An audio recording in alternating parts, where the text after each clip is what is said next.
everyone, welcome to this week's Halton Hills housing update. So overall, this week is showing some movement, but still lots of inventory piling on.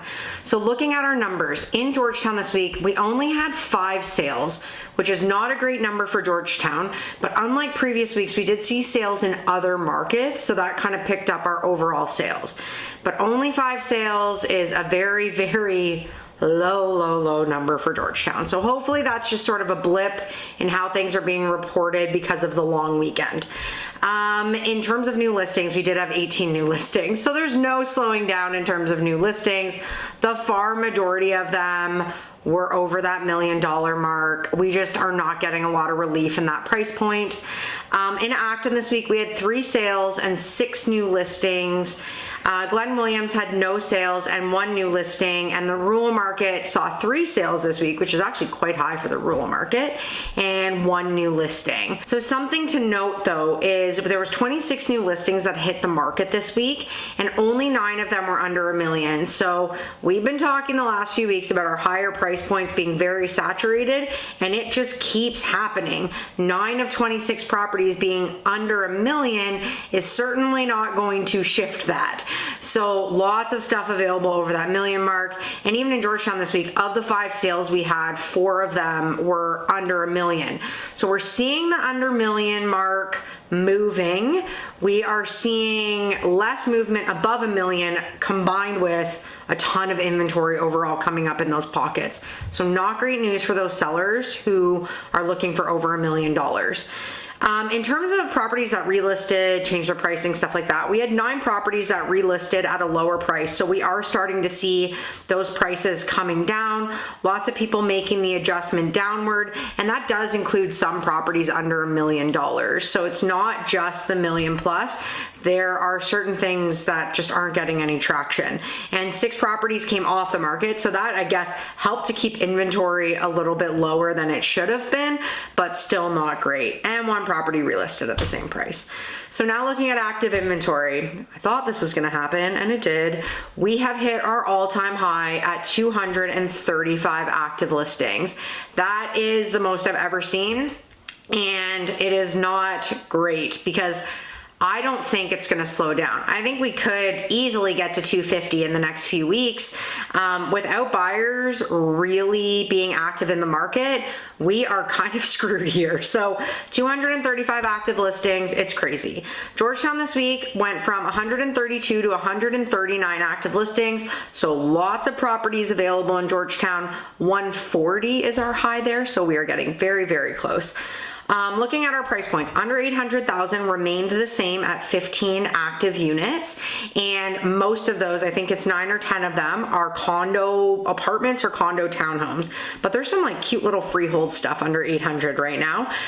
800 to $1 million is up slightly from 28 to 29, so that's starting to get a little saturated, and the real price point that is hurting is 1 to 1.5 million.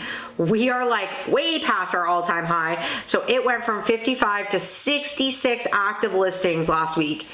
That is crazy. Like at the start of this year, we basically were at 66 listings in all of Georgetown.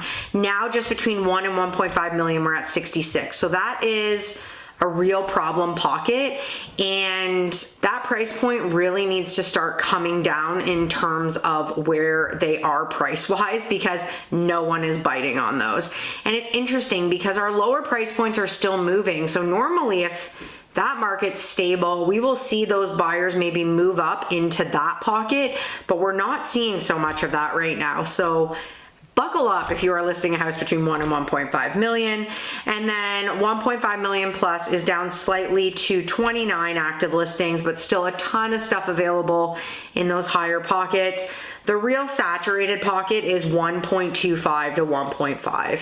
There is a lot available, and it's just not a pocket that seems to be moving. 1 to 1.2, those are still transacting, but outside of that, not a lot of buyers pulling the trigger on our higher price point stuff. Acton this week is still climbing from 32 to 33 active listings this week. That is a lot. I mean, in Acton, we were at, literally this time last month, we were at 15, so we've more than doubled in a month.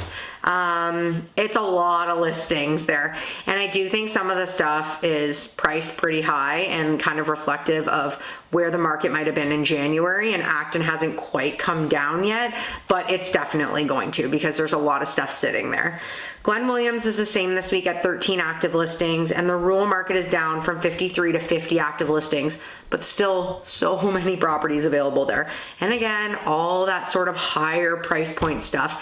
It's almost impossible to get rural stuff under $1 million. I mean, you get the odd thing, but most of it is our higher price point. So overall, I think this week shows that there's some movement in the market. I do think that these numbers, if I did this report at the end of today, might be a little bit higher, but those will get captured next week. But our overall sales were pretty low, but we did see sales in other markets other than Georgetown, which has been quite slow lately. So some promising moments there. But we just can't stop getting inventory that is like coming to the market. It is insane. Every day it's like 8, 9, it feels like 8, 9 new listings. Some of them are relists, but like when you log on, I'm just not used to seeing that when we're in this kind of market. We're usually like looking for listings. So this coming week we have the election, and that will hopefully sort of be a tipping point to maybe bringing confidence back to our economy, and then our confidence back to our real estate market. It's either going to go one way or the other. This is going to get better, or I think it's going to get a lot worse, and hopefully it gets better. And hopefully we're just sort of a month or two delayed in our spring market and buyers really start to come out, because there are some really, really great properties to buy right now for really good prices. And I do think we weren't expecting this kind of low this year. We were coming in very strong, but here we are, and it could be a really good opportunity, especially given the fact that interest rates are at really decent levels compared to where we have come from the last few years. So I will be back next week to see what happens. Have a great week, everyone.